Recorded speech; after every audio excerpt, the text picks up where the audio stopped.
All right, here's Gary Streiner. Mr. Gary Streiner. Got Jim Cirronella and surprise guest Michael Felcher. Hey, hello. Hey. Hey, guys. Hey, everybody. Come on, Mike. Hello. Thanks for coming on. We're about to Eric. Hello. We're about to queue up. I just wanted to know if my camera was working. I don't know if you heard, but my power went out like a half hour ago in my house. So how do you still have light? There's like dusk behind him. How is that possible at 9:30? That's true. Yeah, there's still some light in the sky, but that'll be gone real soon. So unfortunately, well, hey, as long as you can hear me and I'm not flickering, I guess everything's just fine. No, you're coming in good. Got a nice strong signal. And of course, Jim is at the he's trapped in the film Night of the Living Dead. He even did his hair to match the aesthetic of the film. That's right. I got close. Yeah, my beard too. so my audio's coming in okay? Yep. Yeah. Yep. Okay, because I only have one. I only have one earbud in right now. So and as I like to say, surprise Mike Felcher. Just shows up. Yeah, I pop. I'm like a bad penny. I always turn up. Yeah, you're like suitcase. You're like luggage. We can't get rid of you. Exactly. No. No, always glad to see you, Bud, and Jim and Gary. Obviously, it's been too long since we've been in person, so we're so thankful you guys are popping in for our little get together tonight. Yeah, I think it's really cool that you're doing this. I mean, it's funny. It's hard to believe it's been 3 years already. I know. It just seems like it just happened. And I think it's always going to feel that way too. It's, I know we've said this over the years. It was a day that we never wanted to come, and we had to live through it. And, I'm hold on. I'm getting a call from Jack Russo. Oh, very good. John. Hey, it's Matt. How are you? They're going to do it this way, with him just reiterating what Jack says over the phone. Right. Like relaying instructions on a submarine or something, Exactly. I was really sad to see the news about Richard Richie. I only met him a couple of times, but boy, I sure enjoyed talking to him. I'm really sorry that he's gone. Yeah, that was horrible news. Was kind of sudden for us because Richard was one of the directors of Image 10, so Gary and I were in contact with him regularly, talking about all matters, and they're just really, we knew that he had been ill, but it's not like he was in the hospital or anything, or there was anything urgent, so we didn't think anything. It just kind of came up out of the blue. And, it's really sick. I feel particularly cheated because the past few years, and with Richard involved, we went through so much bull crap with Night of the Living Dead to get it to where it needs to be as a film, and for the people of Image 10 who sat by all these years as the film just got ripped off and just wasn't given its wasn't really given its proper place in history, and now there's big organizations behind it supporting it, and it's finally there, and now would be a good time to be able to enjoy Richard's camaraderie a lot more after everything that we did, and it just seems, like I said, like we've been cheated. Have a few more, some quality time with him. And he would have been all about these kinds of chats. He would have been all about this. Hey, Russ. Hello, Russ. Howdy. Hi, Russ. Hey, thanks for joining us. How is everyone? Good to see everyone. Hey, guys. Hey, Russ. Good to see you too. Hey, I'm gonna go ahead. I got John on the phone, so I'm gonna go ahead and pop him on for a minute so we don't keep him on hold, if that's okay. Sure. Sounds good. All right. Are you there, John? That's scary. All right, go ahead. Are you there? Gotta have what? All right. All right. Hello, I'm John Russo. Hi. All right. So everybody, we got John Russo on the phone. John, if you just want to go ahead and talk a little bit about, today, George, and we're getting ready to watch Night of the Living Dead here live over Facebook. Okay, well, everybody liked George, that's for sure. I first met him and Russ both at age 18, and I've often told the story about picking George up, and Rudy Richie and I drove to his place, and he came down. This was in Oakland. He was going to Carnegie Mellon at the time, and he came down wearing a big sombrero, 2 bandoleros full of ammunition, 2 pistolas, and a big drooping black mustache. And he was dressed that way because one of his favorite movies at the time was Viva Zapata. So he was dressed like a Mexican bandito. And we got a big kick out of that. That's the short version of the story, because I don't want to monopolize all the time here. But I think it was on that same trip that I met Russ. George and Rudy and I went to a play that Russ was in at the Pittsburgh Playhouse, and so we all met around the same time and became instant friends. Nice. Yeah, so, I mean, what do you think now? 52 years later, and we're still talking about this little film you guys did in Pittsburgh back in the 60s. Well, it was a groundbreaking film, and obviously it has millions and millions of fans, and it might be the only film ever that's been on screens constantly ever since it was made. It just had, things like Gone with the Wind, or even Viva Zapata, or Wizard of Oz, or whatever. They're trotted out now and then, or they play on AMC or Turner Classic Movies and whatever. But Night of the Living Dead just never stops. And any time there is a new format, whether DVD, Blu-ray, VHS, you name it, then there are new editions of Night of the Living Dead coming out. So it just never quit. And then the sequels that we did, the sequels and remakes that George and Russ and I did, helped keep it going. But right away, people like Sam Raimi did The Evil Dead, and that became a franchise, And so it just kept going. It just never stopped. Mm-hmm. Yeah, no, I mean, you and Gary and Russ and George, you guys definitely put something special together before you guys were even thinking about trying to make something that would last as long as this was.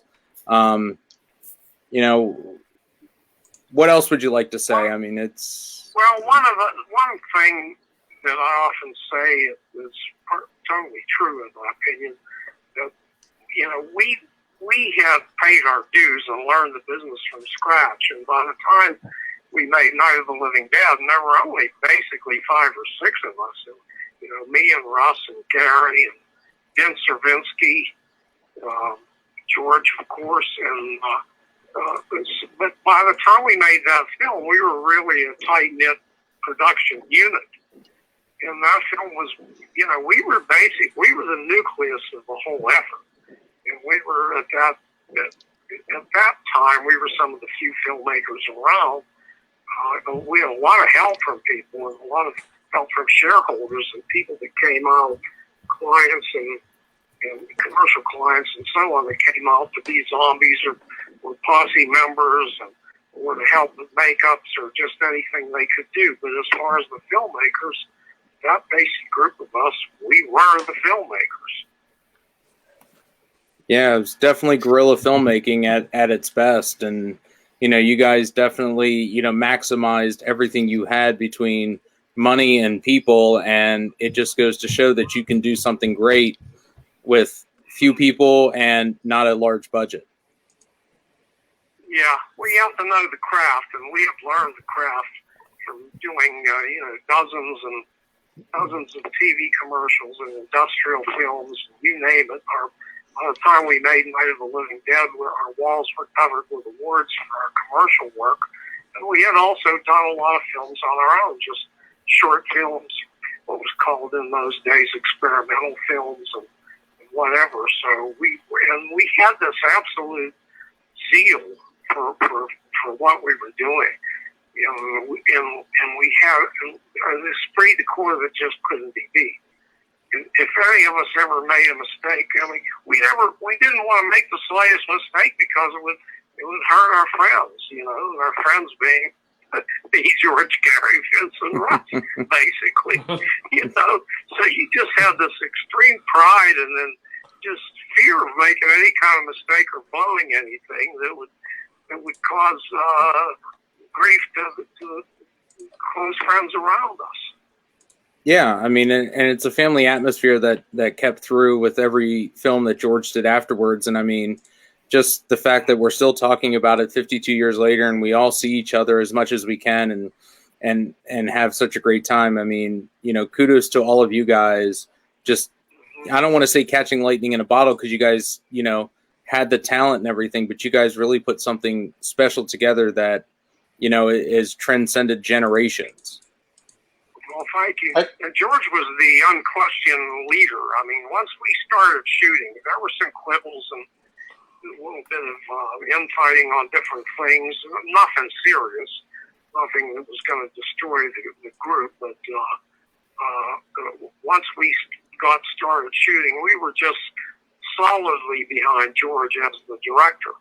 And though, you know, a lot of times, most of the projects I've been involved with, there are ego problems and backstabbing and dissension. And I asked George one time, this was maybe in the early 80s, and I was on one of his locations, and we were just talking, and I said, George, when you run into the thing where everybody, no matter what project you're doing, that there's a whole lot of the people there think they can do it better than you can?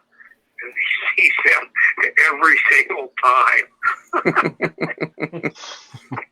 But we didn't have that problem during Night of the Living Dead. We knew George was the director, and George was a genius with a camera, and he was a great editor, and so on. And then the rest of us were really good at what we did. So, you know, and we just damn well wanted to do it. It was our first feature film and our biggest ambition in life at that point, as far as our professional lives. We wanted to be feature filmmakers. Yeah. Jim, did you have something? Yeah, I have a question for Jack. Since this is about, you know, hi, Jack. Since this is about remembering George, I can't hear anything right now. Are we still on? Yeah, hold on. Jim's going to ask the question. I'll repeat it to you. All right. So since this is about George, remembering George, from Jack's perspective, just for Night of the Living Dead, this was a collaboration among this group of people, everybody throwing in ideas. What's Jack's perspective on what George brought to this film? What would be something unique that is 100% George Romero about this movie? All right, John. Jim asked, in retrospect to just Night of the Living Dead, what was something unique that George brought to the production that was uniquely George Romero? Well, at that time, right now a whole lot of people can make movies, and a lot of people know how to marry picture and sound and do mixes and everything. But whenever we were in the mid '60s, when we were doing it, it was still, most people thought, damn, you can actually put words and pictures together, and it looks like a real movie, and it's scored and everything. It felt magical, and a lot of that magic has gone away because a lot of people have learned the craft by now. The whole mushrooming of independent productions and digital production and so on has made it a lot easier. So it was quite unique on George's part at that time that he was so skillful in all these things, and I learned a lot from him because I came along couple of years after Russ, we were friends, but I was in the Army for 2 years while George and Russ were already making films and learning the craft, you know, so I had a lot of catch up to do. And I learned a lot from George. I told him one time, well, I learned it from you, damn it. You know? So I don't know if that answers Jim's question the best way I can right now, I think. Absolutely. You know, George had this charisma, you know. We had a million laughs. In fact, the last time I saw George was in March of the year that he died, and we were all, it was all Night of the Living Dead people that in one place at this convention in Charlotte, North Carolina, and I had said something about Richard Richie. This is kind of a tie-in because, of course, Richard just passed away. What a damn shame. And I had said something that was kind of a joke on Richard that we would all appreciate just from knowing Richard as intimately as we did. And it was kind of a risque thing, so I won't repeat it on air here, but everybody cracked up. So when I would see George, and we, you know, after he moved to Canada, we saw each other less often, but he'd always say, Jack, tell me something funny, tell me a joke. And I'd tell him the latest jokes I knew or whatever was funny. So I said, I'm going to go, if George doesn't have a big line at this table, I'm going to tell him this thing that I just said to Richard, and everybody was laughing about it. So he didn't have a big line, and I sat with him behind his table, and I told it to him, and he did laugh like hell. So I'm kind of happy that I made him laugh the last time I saw him. But then he told, and I could see that he looked very frail. And he said they found things in my lungs, and I have to have a CAT scan and a biopsy and so on. So from right then, we knew it probably wasn't going to be good, you know. And this was March of 2017, so we were kind of braced for what was going to happen. Yeah, and that's why we wanted to do something tonight that was a little bit different and gather people around and do a celebration, because we definitely miss him. We love all of you guys, and we just want something, you know, positive for the fans on a day like this. So, you know, I do appreciate you calling in and spending some time and sharing some stories that we don't get to hear too often. Well, I'm happy to do it, and there's nobody more deserving than George, that's for sure. And he will be sorely missed and is missed. So what else can you say? I'm kind of glad that, you know, people are carrying on the tradition and keeping his name and his work alive, and that's a very good thing. Yeah, and we always will, and we appreciate everything you and Gary and Russ and all the other Image 10 guys. You know, you gave us a lot, and you guys helped create a larger family based on what you guys did. So we appreciate it. Well, thank you very much. You're welcome, John. Thank you so much for giving me a call. You're welcome. All right, you have a great night. You too. Thanks. Right. Oh, now we can really say what we want to say. Well, he said he couldn't hear anyway. That so Russo, I gotta safe. tell you, Russo, he was never there on time. You could never find him. He was off chasing squirrels. It was a raving freaking nightmare. Now the truth comes out. Him and Joe Unitas, right? They were like this. Yeah. All right, I'm going to go ahead and get the movie started. Keep the volume low so we can keep the commentary going, but here it goes. So you'll want to tell everybody this if they're syncing up at home, if they want to do it. This one has the extra intro, and just a word about this, because over the last few years, people are getting it wrong. They believe that Criterion did the restoration, and that's not true. It was the Museum of Modern Art, together with the Film Foundation, acquiring the funding, and the funding was provided by the George Lucas Family Trust, I believe it is, and the Celeste Bartos Family Trust.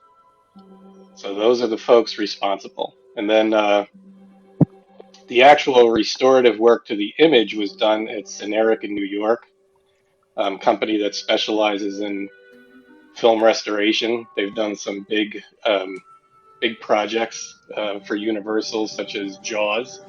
The same colorist who worked on this this restoration of Night of the Living Dead worked on the restoration of Jaws, which is came out a few years before this. It was pretty remarkable. And then audio mechanics in Burbank. Gary was out there with George to supervise the restoration of the audio. Now, Jim Cirronella dropping knowledge. Was there a direct connection? I mean, was George Lucas a fan of the film? Do we know anything about that? We have no idea. The separation, the way the whole thing started was that I have a friend that most of you guys probably know, Chad Hunter, who at one point in time managed the Hollywood Theater. I don't know if you know him or not, but he came from restoration. He was in the restoration world. He was actually an archivist at not restoration, an archivist at the George Lucas, or at the at the Kodak Eastman House. And that's how this thing all sort of started, because he asked me after a fundraiser. As a matter of fact, we did a fundraiser on George's birthday at the Hollywood, and we sort of had a wrap lunch after that was all done. And he said, what's the status of the elements from Night of the Living Dead? And I said, well, we have them all, as many that, what was at WRS Motion Picture Studios? Anything else that was left behind, there is always the question of, at Latent Image, the flood apparently wiped out some stuff, but we have questions and suspicions about that. That's kind of what keeps us alive too, is to kind of keep proving and unproving all the things that happened along the way. But back to the restoration. So he said he knew a woman at MoMA, and her name was Katie Trainer, and he sent Katie Trainer an email and said, would MoMA be interested in at that point in time, restoration wasn't even part of the equation. It was, would they be willing to just preserve, the negative and the film, or the negative and the sound, and all those elements that Russ and Jack had at their places. So that was the biggest concern, was to get this stuff into climate control and under the absolute best circumstances that we could. And so that's how that happened. And so they immediately, like 45 minutes later, Chad got an email back saying, yes, we're absolutely interested. And so Ross and Jack and I packed up, and Jim was there as well. We packed everything that we could get into a Chevy Suburban, and we drove it off to Hamlin, PA, and which was pretty amazing, because we didn't know. We really had no idea of exactly what the film was going to look like. We did lose some sound. It just kind of deteriorated, not very much. And so when we were opening these cans, it was like a treasure hunt, and as life would have it, the negative was absolutely beautiful. And So I think that was the main thing that they wanted to find out. They didn't want to offer restoration if what we had would have been crap, you know. So they once they saw that they had a negative, they said, well, we'd like to also offer to do the restoration. And we're like, really? Okay. And of course had to go round and round about what that entailed. And once we found out that we would have the copyrights and the rights to do anything we wanted with it, we said, why in the world wouldn't we do this? And so then, you know, that whole world is a complete network. I don't remember who asked the question of whether we knew if George Lucas was a fan. We don't. No, we never had any communications whatsoever with the Lucas Family Foundation. That was all dealt with through the Film Foundation and a woman by the name of Margaret Bodie. And that's kind of what they do, you know.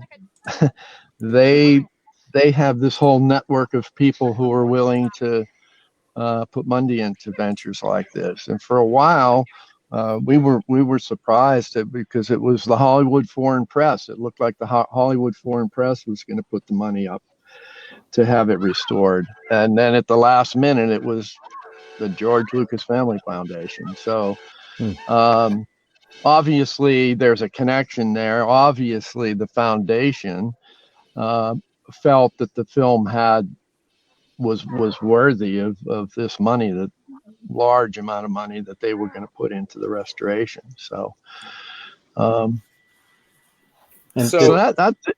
Yeah, go ahead. So, and I was going to say, in the kind of off of that, your question there, the Film Foundation is Martin Scorsese's organization that preserves film, just like the George Lucas Family Trust is his organization to preserve like American film, you know, so movies actually shot on film.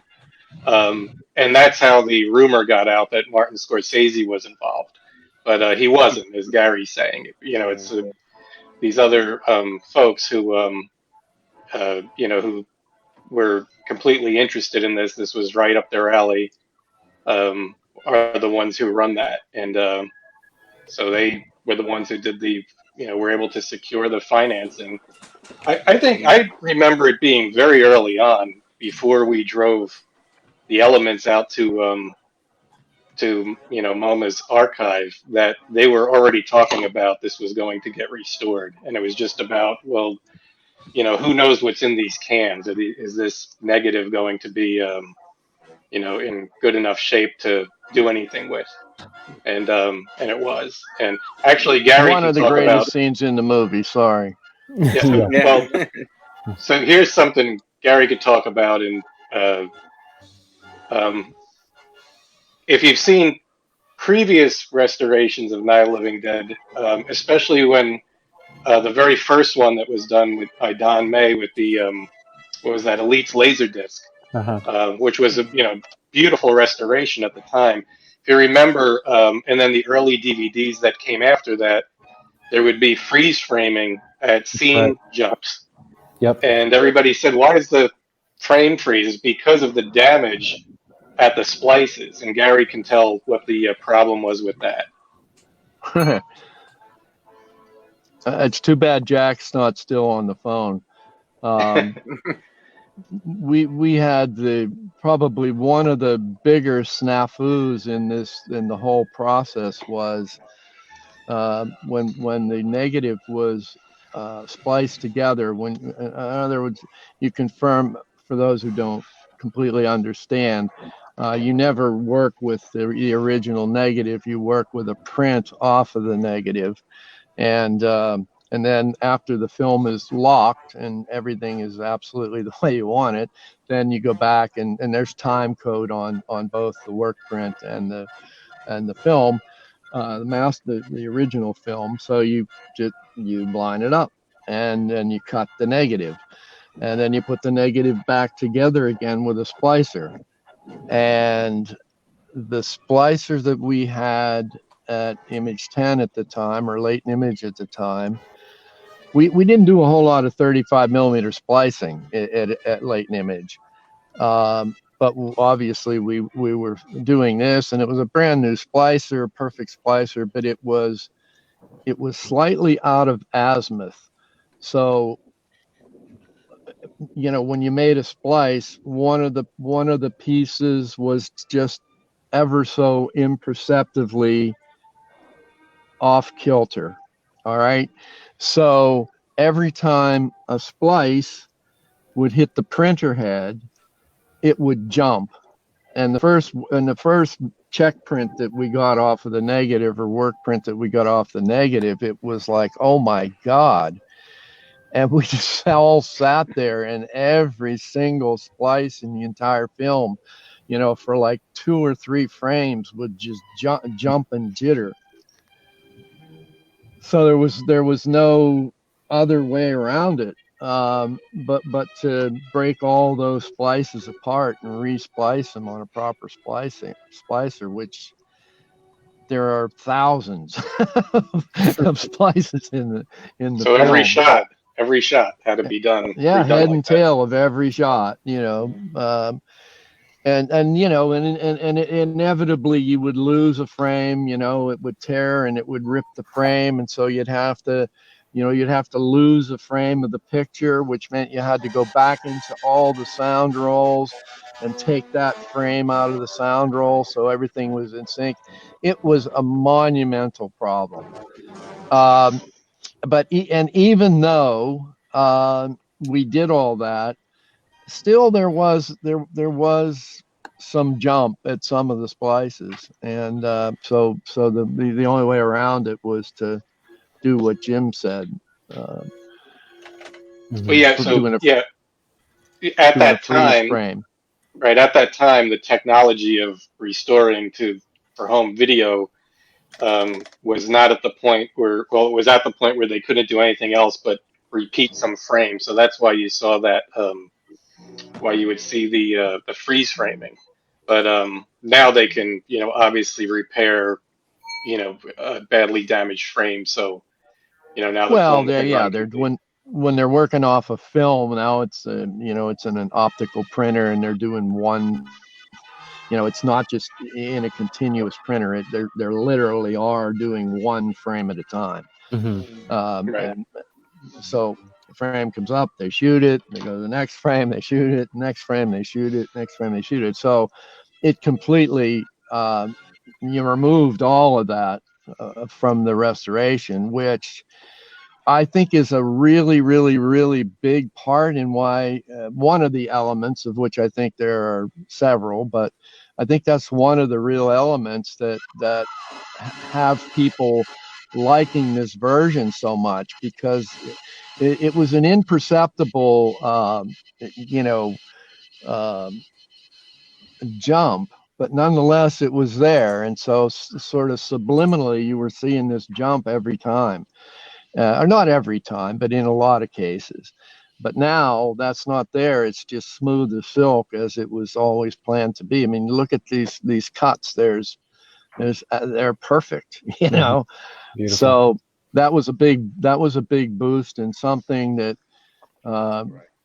you know, people had never really seen before. You know, they were willing to accept it in the theaters, and it wasn't bad enough to bother anybody. But I think that also probably something to do with the transfer at that point in time, and the you know, and what, you know, just the technology of how they projected the image to you know, be digitized, you know, was so barbaric in comparison to what they have today. So yeah, but anyway, you look at those cuts, they're just tight as nails. Mm-hmm. So I have a question, and this is for Mike and probably, you know, maybe someone like Gary. When you were working at Anchor Bay, you guys were obviously heavy on the Romero stuff. Was there at any point during your time there about going back tonight and giving it the day and dawn treatment that you guys were working on at the time? Well, back then we obviously traffic in a lot of Romero stuff, and we had all three of the Dead movies. We had Night Riders, Martin, Crazy, Season of the Witch. There was a whole slew of them.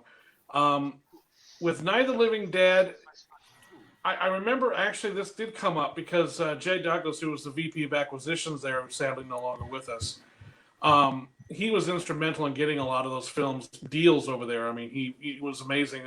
Back then, he could just have a handshake conversation with Sam Raimi, and voila, we had the Evil Dead. You know, it was a different time. But what ended up happening was Elite got the Laserdisc done. That was Don May and his partner at the time. And that came out on Laserdisc around 93. And then they did release it on tape. But then there was Anchor Bay at that time was just acquiring stuff. They weren't really making their own movies. That came much later. But there was one project that they did sort of fund. And that was the Night of the Living Dead, the 30th anniversary release. And that was just sort of the one that they had out there, and they never went back really to revisit the movie after that. I don't know why that was, because the reaction to that was not the most positive in the world. But at the same time, it continued to sell, and it was it was one that was authorized at least. We weren't one of those companies out there that was just, throwing together an old print and then just selling a million copies of it. And, the original people didn't get any money off of it. So at least we had that. But it was, other than that, we never went back to revisit Night. And I never was really clear on why that was. And, it was just one of those things. Yeah, it just always Russ, seemed like that was a big gap in the Anchor Bay catalog compared to what you had.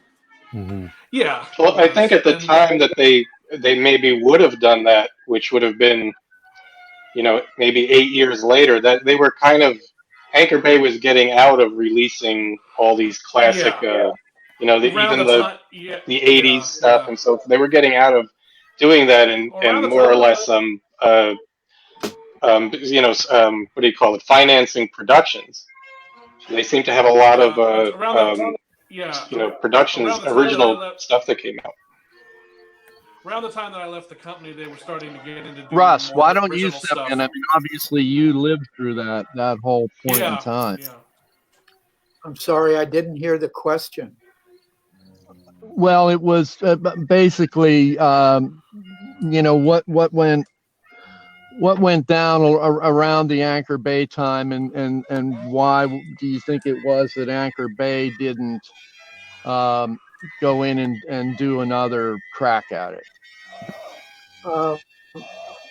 It's very hard to speculate on why they did or didn't do any of the things. It was the project itself was an ill-fated attempt to try to shore up the copyright issue, which never did work. And it was the handling in general, I thought was pretty clumsy. So I don't know what more to say about it. We certainly could not get inside the heads of the Anchor Bay folks. Mm-hmm. And Mike, well, I think Mike would know as this. a matter of fact, it did help, because that restoration, as with the the MoMA restoration, made that a new piece of work. So that Image 10 owns that copyright, as well as it owns the copyright to the to the Weinstein remastering.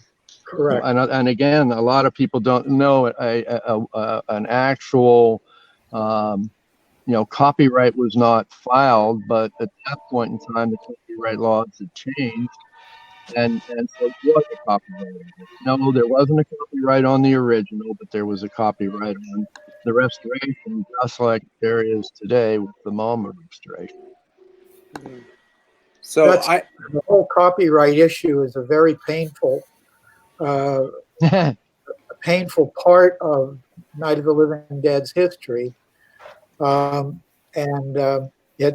am so glad that including George got a chance to see through the restoration, through the Museum of Modern Art restoration, the whole copyright issue put to rest.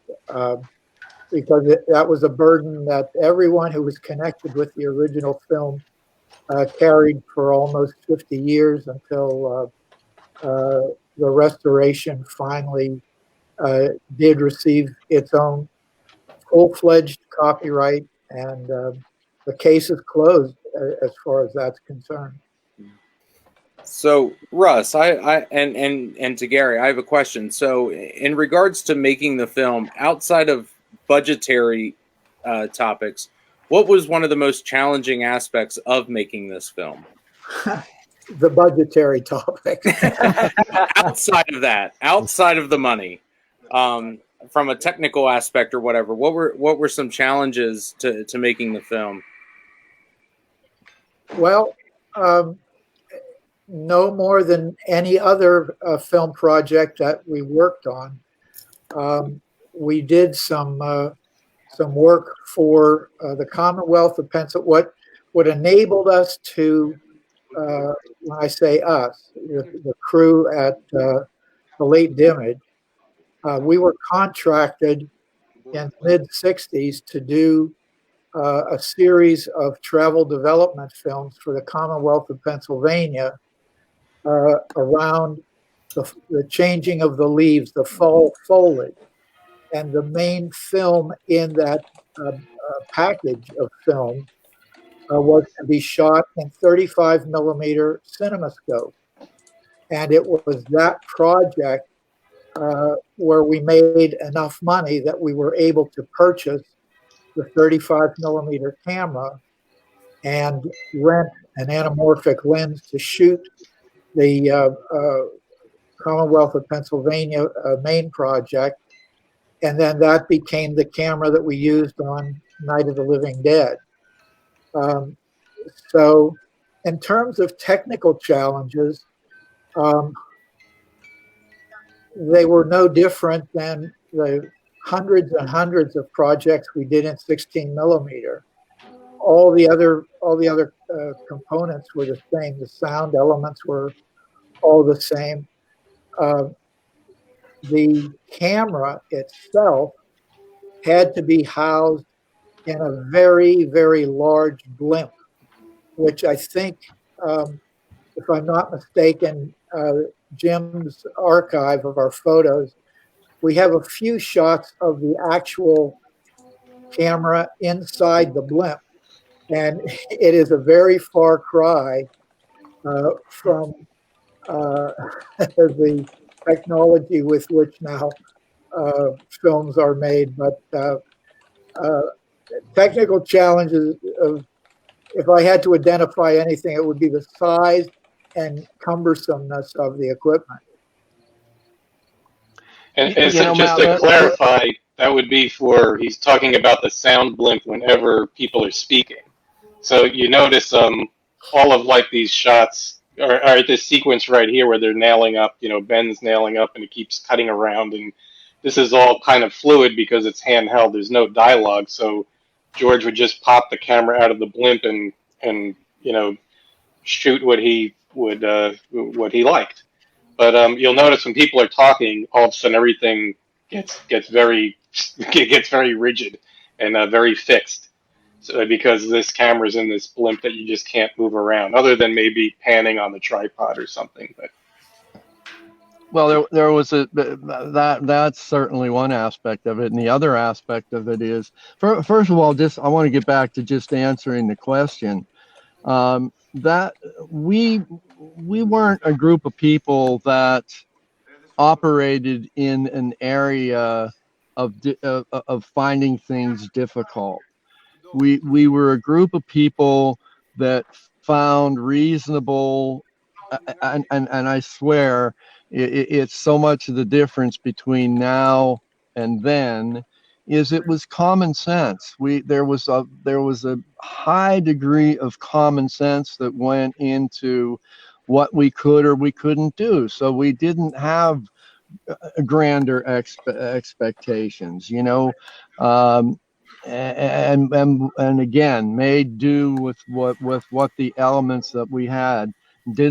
Nobody ever whined or complained about the fact that they had to move the tripod and the blimp. You know, it was cumbersome, but nobody complained about that. That was just part of the equation. And one of the other things that we didn't have, that a studio film would never even consider of walking on and doing, was we didn't have a boom man. You know, so I would say the amount of, of the shots in the blimp being static were more because we had a microphone on a grip stand, right? And people couldn't move around, or you wouldn't be able to hear them. Yeah, I would sit and you watch it. I mean, I would sit and watch rehearsals and figure out where the best common place would be to put the microphone. And that's the way it happened, you know. And and nobody ever stopped to say, Jesus, it would be great if we had a boom man. We'd have so much more flexibility if we got. I don't even think well, I'm pretty damn sure that we didn't even know the conception of a boom man, because we never had one, and we never got to work with it. We worked around those elements, you know, and I think that's really the essence of it. I just heard Chris Deverakis. I caught the end of that conversation, and it is very true that there were never. It's a good place to use the quotation.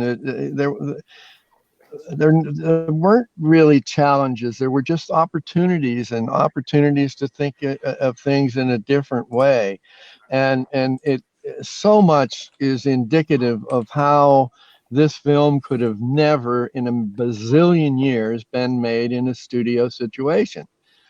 You know, they would have shot it down the first day, you know, because it didn't meet the criteria of a studio. And well, we didn't have a criteria. We created our own criteria.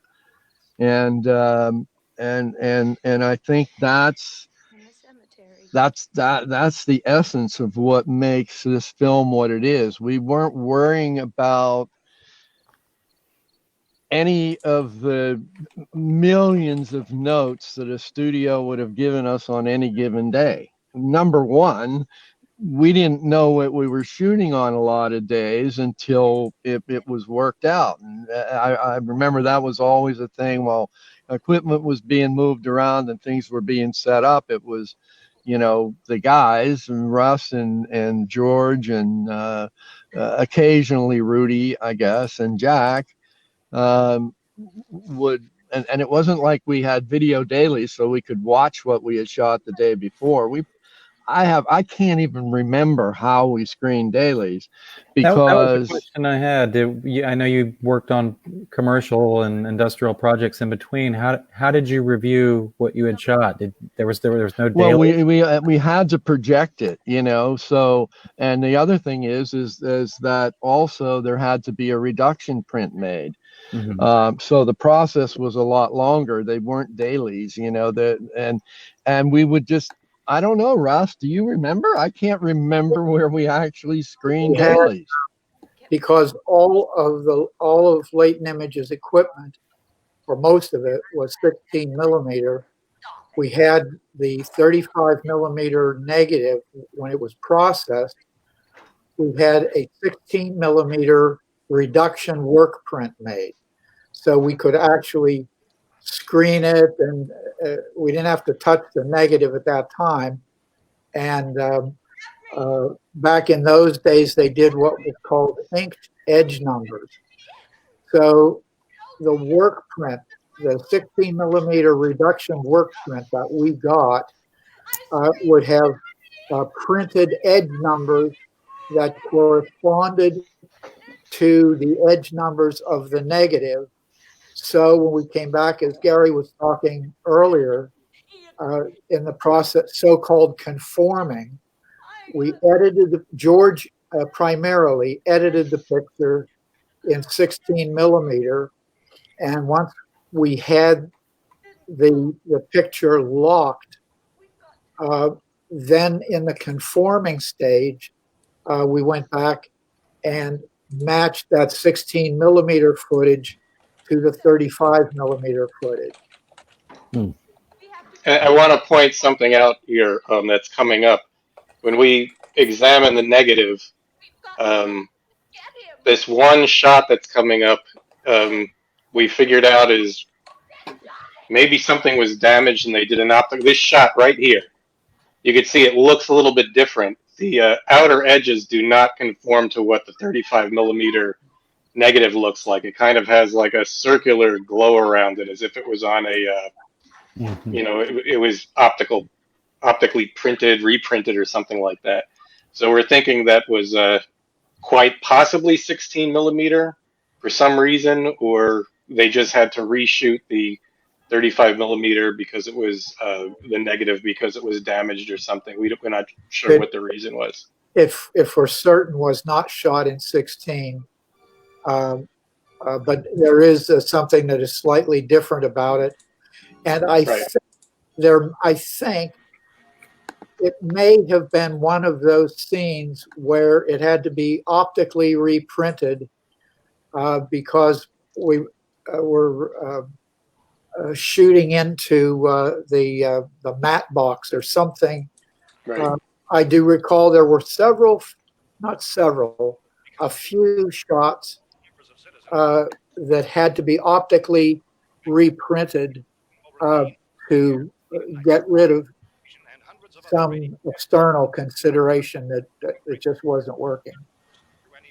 But I wanted to bring that up because there's been this theory, well, some stuff was shot in 16 millimeter, and that just doesn't seem to be the case. The negative is 35 millimeter, and it looks original, so there was no reason for anything to be shot in 16 millimeter, except this few of the the scenes that are on the television.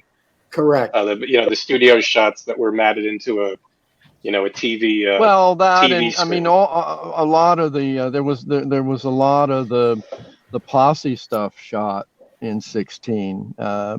We did shoot some 16, but usually if it was being shot that way, it would have gone into it was planned on going into the TV screen or some other measure, but that's exactly what it was. The stuff in the alleged TV studio, George for some reason was not able to shoot it. I shot most of the stuff, I think all of the stuff, with Chuck Craig, and we filmed that with 16 millimeter on purpose to make it to distinguish it from the main body of the thing, and the rationale that we used to cover it is, well, this is TV coverage. Getting back to your original question, Matt, it is a good question. We're going to have to rub our heads together. Typically, for ages, you would look at dailies on location. You'd go into a motorhome, and then you'd have yeah, that's an oxymoron. But you'd have a motorhome, and you'd go in and look at it, if nothing else, on a moviola or a flatbed or some other mobile transport. But we never did that, to the best of my knowledge. I think we waited until we could get back to the office and screened it there. That's what I was saying, Russ. I don't know if you. Exactly. I don't remember. remember ever screening dailies on location? No, there was no such thing. Everything was looked at well after the fact. But before we released the house back to Mr. Gass, we knew that we had everything that we needed to cover the basic story point. I have to answer also Matt's question, and while Russ and Gary are here, I have a viewpoint, or my viewpoint, not having, been there for the making of the film, is about this, the difficulties that you had to endure to make this movie. My theory is that because it was just Image 10, this group that could, bang commercials out and get the job done, making your own project, stuff like the, he opens the door and there's this, spooky shot of these walking corpses, and it's all, eerily lit and everything. And, there just wasn't, for the budget, there just wasn't enough light to do that, to make it, to do everything that you would want to do to show that outside. So working with what you had, field. Right, exactly. So working with what you had, actually made the film look the way it is, and that's what everybody likes. If you had, this is the, I like the remake, but I'm not like a huge fan of it, and the reason is the overwhelming reason is it just doesn't have the feel and the tension of the original. And one such thing is they had the budget to do these beautiful outdoor shots where you could see everything. And I think that takes away from the suspense and the tension and the atmosphere that Night of the Living Dead, the original, has due to its limitations. Only having the equipment that you had available to light outside, the movie ended up having a very unique look. Do you think that's a fair estimation? Kind of like, on the Criterion, those other fellows did the, limitations into virtue, or whatever it is. How the, again, working with what you have, kind of directed the way that the atmosphere in the movie was eventually going to play. And that's what gets everybody. That's what I remember, I remember getting me when I saw it as a kid. That's really a very valid point. Matt, to jump back, or I think it was Matt who asked, what were some of the technical difficulties? And it didn't occur to me until I was listening to Jim talk about lighting the exteriors. If there was a technical difficulty, if you ever want a circus of insects, take a color trained light to Evans City at 3 o'clock in the morning and turn it on. Your color trend light will be the basin of it will be filled with insects flying, burnt bugs, and that was one of that was every once in a while we had to let the lights cool off and scrape the bugs out of our open space. Well, and that's par for the course anywhere in Pennsylvania. We got a lot of bugs around here, but I was kind of taken back. So Jim Cirronella, you were not on set, because based on your knowledge, the rumor is that you were a child intern on set, based on what we know. So I was actually I was born, and this is the if you look in the kitchen, the calendar on the wall is from December 1966, which is the month and year that I was born. So this was the message being sent to me from these guys that Hey, Jim, we know you're coming, so we're just giving you that little that little shout out there. Somebody actually had a question about that for you in the chat room about the calendar. Yeah. He was principally the set decorator, and he knew that, so he the calendar for Jim. We're so insane. We have a gentleman who's come on the Night of the Living Dead Facebook group, and he's identifying all of the props, Right. all the real life pieces that became props. And if you just saw on that, so on the Zenith radio, which is obviously a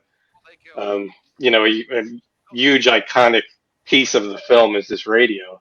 But on top is a doily and what looks like kind of like a candy tray.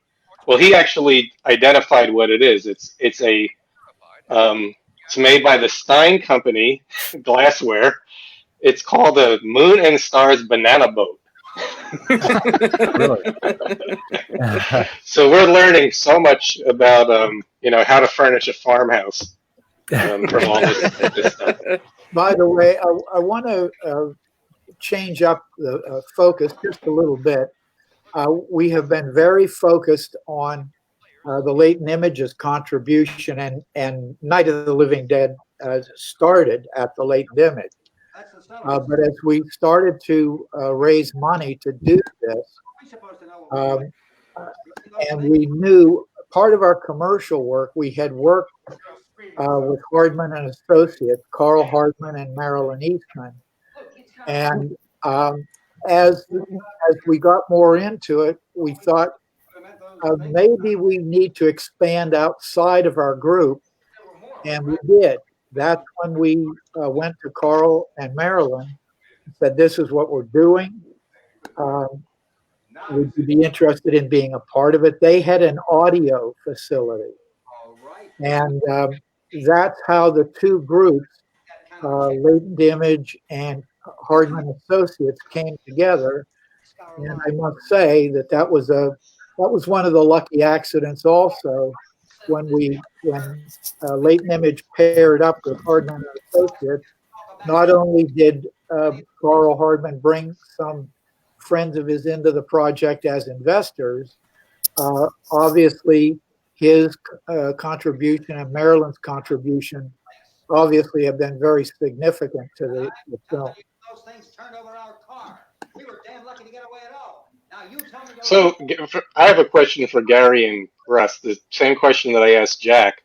Again, another part of my viewpoint of this movie, which makes it different from George's other films, and we are talking, or tonight is about George. That Night of the Living Dead is unique because of the group of people that were involved in the making of this. Like you just mentioned, Carl Hardman and Marilyn Eastman. To me, there's so much. Their focus is as performers, and that's what they did in their line of work was perform and sell products and do radio shows. And you can see that Harry Cooper is larger than life. The interaction between the two of them, it's just way over the top compared to Dwayne Jones, who's really reserved and plays the character a certain way. That's just an example of what I feel like they bring to this production. What do you guys see as George's main? I mean, we know that he shot the movie, wrote the movie, conceived of the movie, with the support of everybody, edited the movie, which was a big point. But what do you see as what's the aspect, the single most identifiable aspect that George brings to this particular film? George, when in our primitive way greenlit making the movie, George was as giddy as a kid in a candy shop because it fulfilled for the first time long-form entertainment and his passion for doing it. He was like a horse who had been set out into the free range, and all the stirrups and trappings had been taken off of him. His zeal to getting this movie done was an inspiration to every one of us. You couldn't be around him and not be sucked into this vortex of passion. Actually, so that brings up a story that Richard Richie told us when we were discussing the full-size busts that Chris Stavrakis and Brian McGuire were going to be making, with the first one being the head at the top of the stairs, the corpse head. And when we showed that to Richard and said, "Hey, this is going to be a thing that's coming out. These guys are going to..." Richard in his starring performance. Mm-hmm. Right. Oh yeah, and here he is. Here's Richard Richie. Yep. So when we were, I think I sent an email to everyone at Image 10. This is what these guys are going to do, and we had some pictures. Richard described George, George making that corpse head, and he said he just remembered exactly what Russ just said. George's enthusiasm. Richard remembers George getting that model kit and gleefully tearing off the cellophane with this kind of like sly look on his face that he was going to do something very grotesque with it and just get everybody. And Gary's always had that story about his encounters with the corpse head. Yeah. I mean, one of the most just a reoccurring thing. There wasn't much upstairs really, but it was some storage, and so there was very rarely time when anybody went up there. And the bathroom was on the second floor. What's that? The bathroom was on the second floor. Yeah, right. But the every time I ran up those steps, and I don't know for some reason why the corpse couldn't have been moved to the side so that we could get up and down the steps. But every single time that I'd come up there, I'd just blank on the fact that it was there, and every single time it got me. It was that was a reoccurring horror scene for me for sure. So Russ, you're saying so right here is where they're arguing. The cellar's the safest place. The cellar's a death trap. What you're saying, the bathroom being upstairs. If Johnny was at the farmhouse at this point, he would have argued that the upstairs is the most useful place where you would want to be, right? Johnny would have, if he made it to the farmhouse, he would have argued for being close to the bathroom. He was that much of a whiner, yeah. So who's Team Ben and who's Team Harry? Who do you guys think was right?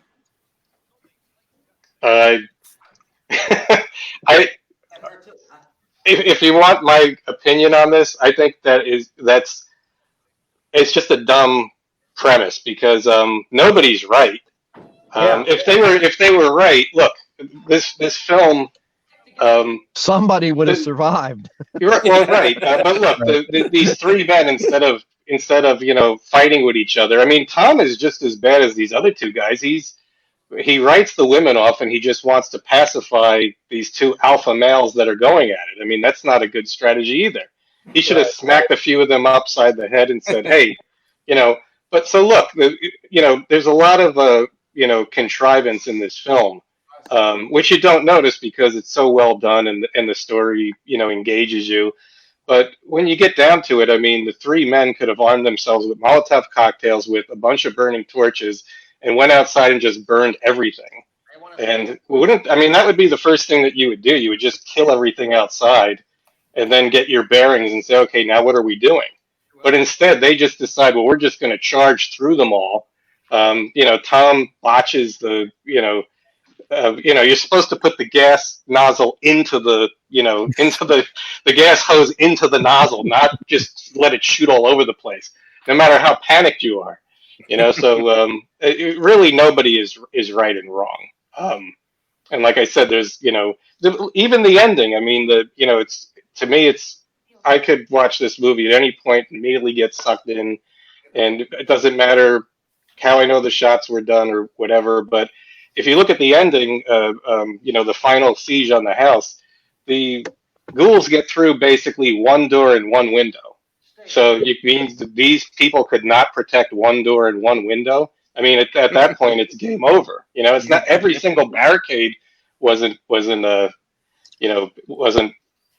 plowed through. It was just one door and one window. Wait there with the torch and light everything on fire that's trying to come through. What Jim points out is true. It is a perfect example of the suspension of disbelief, because you get engaged in the story.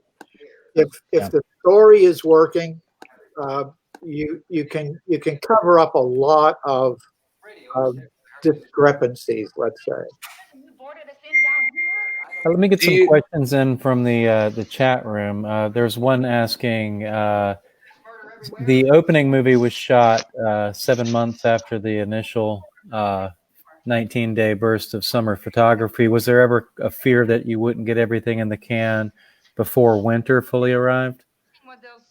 Absolutely. Well, not a really great concern, but ironically, the cemetery scene was the very first day of filming, and ironically, it was the very last day of filming. We didn't get the drive up and our dialogue and my fight with Bill Heinzman or his fight with me. We didn't get that all done in one day. And Bill wasn't even there that first day, correct? It was Jack who was going to play the ghoul. So here's another great example. There's a happy accident. You see Bill Heinzman like kind of lumbering in these scenes just outside the house. He's very, nondescript, but you've seen him earlier in the film, and those where he makes a huge impression. He's the first living dead that you see, and he just my impression of Bill is that he was perfect for that part, because I couldn't tell what his age was. He didn't look like a kid, and he didn't look like an old man. He looked like somewhere in between, and you really couldn't get a grasp on that. And it just is lucky that it worked out that way. And then he comes in, even though he's the guy that opens the movie pretty much, he comes in at the end. And again, just it's kind of a happy accident. It's cool that you have that continuity that happened there. Outside of the haircut. Physical was exactly right. It was a happy accident. Let's see. We had another question. What about the stuff in Washington, D.C.? Wasn't that shot on handheld 16 millimeter? Yes. We had one of the backup cameras that we used was an Eclair 16 millimeter camera, which we used in our commercial production company. And George was in that scene. He plays a reporter in that scene, and I filmed that scene. And that was another example of where we did shoot 16 millimeter for those shots.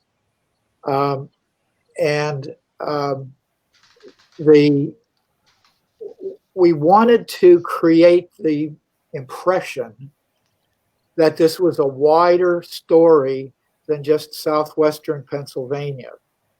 And the solution to that would be, well, how about if we shoot a sequence in Washington, D.C., thereby expanding the scope of, now this is taking on national importance. And that's how it came to be. And we piled into 3 cars on a Sunday, including Carl Hardman's Lincoln Continental. We caravaned down to Washington, D.C., found a quiet area with the Capitol in the background, unloaded our cars, filmed, and got out of there. Today we would have been shot on the spot. We would probably still be in the basement of the Capitol. And the only hassle that we had decorated the front of Carl's Lincoln Continental with a couple of flags to make it look more official. And as we were breaking down and getting back into our cars, a security guy came over and said to me, "You can't park here because if they see, if the military people see you parking here, they're all going to want to park here." that was the biggest hassle we had, and we packed up and on our way back to Pittsburgh. And ironically, the building, of course, the Capitol, they try to get, as they cross the street, they're trying to get that framed in the shot. And, you do see the Capitol building, so it's Washington, D.C. But the building that they start from is the Library of Congress. So had you known that there was going to be this copyright issue, you maybe should have just stayed there in Washington, D.C. and worked it out.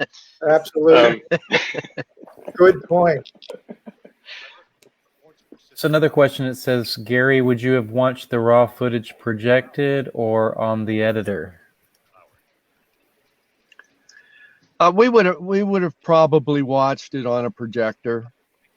I mean, not certainly the way George edited the film. So yeah, we would have, but mainly because at some point in time we had to sync that film up as well. So we had to put the sound with it. Right. And that was a system called an interlock system that locked the player and the projector in perfect sync. So yeah, we would have watched it that way. And of course, I'm sure George watched it 1,000 times just on his rewind, but yes, we would have definitely projected it. So here's a question for Russ and Gary. What we're looking at here with this, this mat of the TV set. Now, is that a photograph, or is it just an enlarged frame? Freeze frame. The outer. So it's a freeze frame. Yeah, that was shot on 35. It was a freeze frame. Because you notice that one shot earlier when Ben first turns on the TV set, and there's kind of a shot over his shoulder, and he's just kind of like leaning there in front of the TV set with the gun on his lap. He's very still because it's just a frozen image. It is a freeze frame, and only you would pick something like that up. Hey, Gary, we kind of breezed by it earlier. I'm not sure if I've heard this story first person before, but can you talk about the hot chair and how it lit you on fire? Oh, I wish I'd just have a recording of it. I mean, how many times in your life do you have to talk about how stupid you were? But everybody likes hearing it, so you got to oblige them. Well, all right, one more time. Basically, there was no sound on that particular situation, so I became part of the special effects department, and my job was to light the chair on fire. And simple enough thing to do. And we did a first take, and Russ might be able to remember it clearer, but to my recollection, George didn't like the composition. There was something about it, so it was like a half hour or so between the first take and the second take. Right. And the chair was put out, and it was just sitting there, not smoldering, nothing, just out.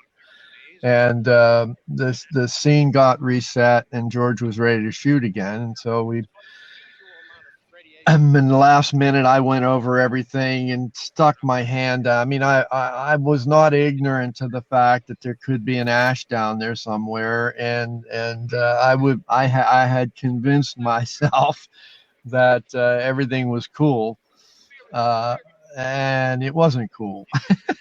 And I had a gallon jug of gasoline in my left hand, and I poured a goodly amount of it out, and it immediately got down there and found a hot ember somewhere down in the bottom, and just well, obviously it just came right up, right to the gas jug that I was, which I can't remember specific details, but I'm sure I just dropped it or got away, and totally. I mean, you imagine this all happened within maybe 3 or 4 seconds.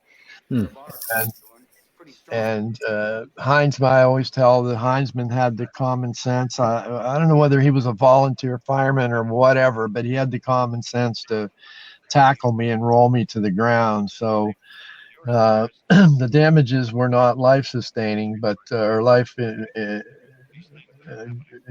endangering. But I got a pretty darn good burn, and it wasn't fun working the next couple of week or so with bandages all up my arm, and in the middle of summer in 90-degree humid weather. So it was I remembered it. And Matt, I was going to say, Matt, to answer your question, I think you asked the question, are you for Ben or for Harry? Right here is a key point. Ben questions Helen about, why is your kid hurt? How is she? And Helen just blows him off. And Harry at this point says nothing, which is very rare for Harry in the film. So there really is no right or wrong as long as Karen is in the picture. With Karen being in the picture, this part of the story, their only way is to flee the house and get her medical attention.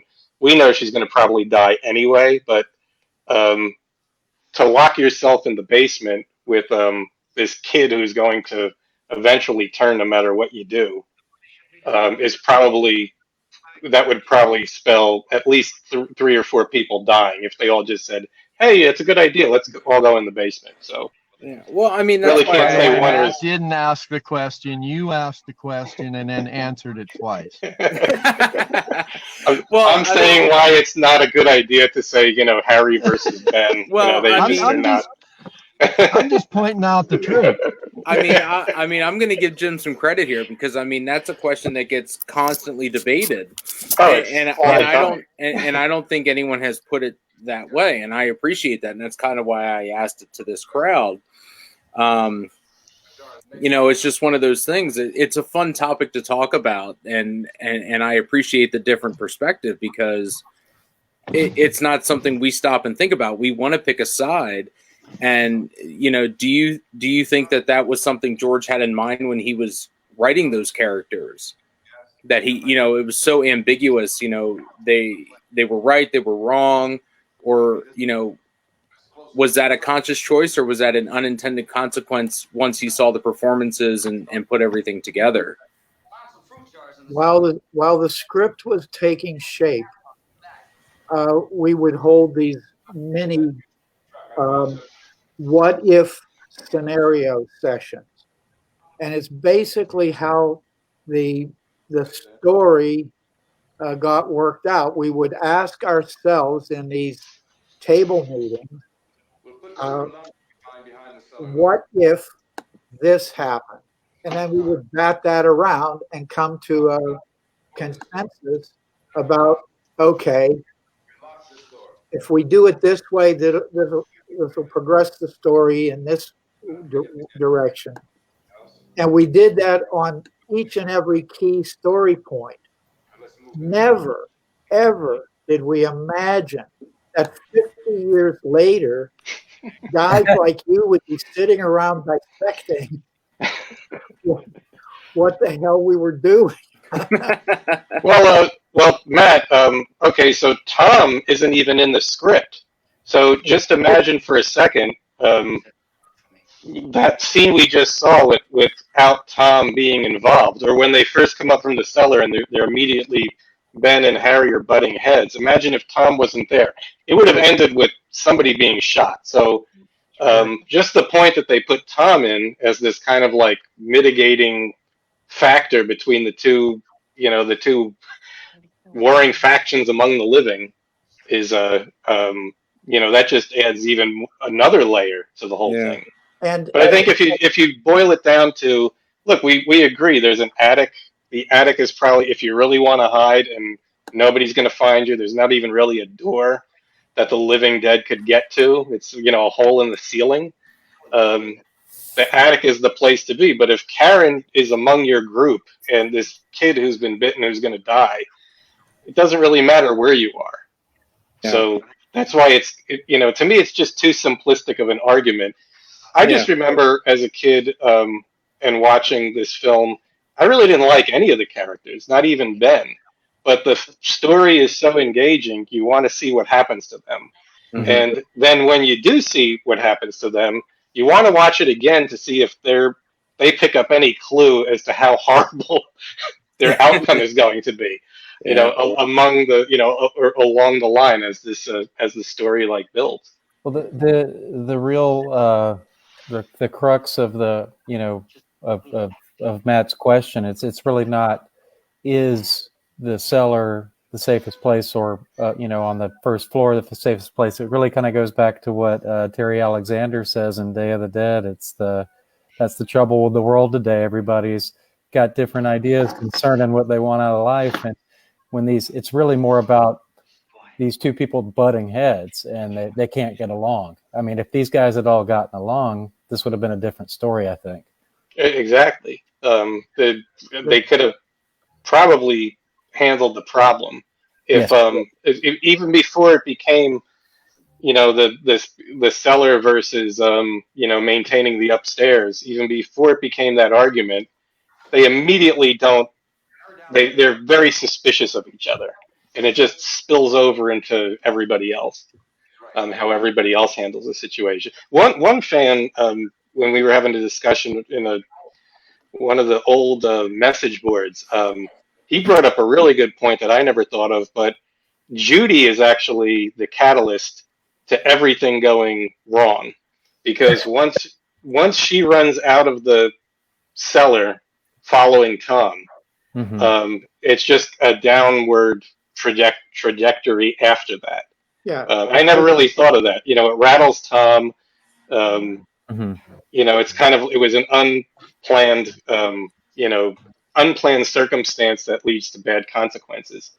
What if she had stayed in the cellar? That maybe would have been a better outcome. So, but again, in this batting around sessions, in discussing the what ifs, the reason that these two characters made it into the film is number one, we wanted to have a love interest, and that's what spurred the whole thing. But it's true, when Judy decides she's going to take off for the truck, that's the turning point of the whole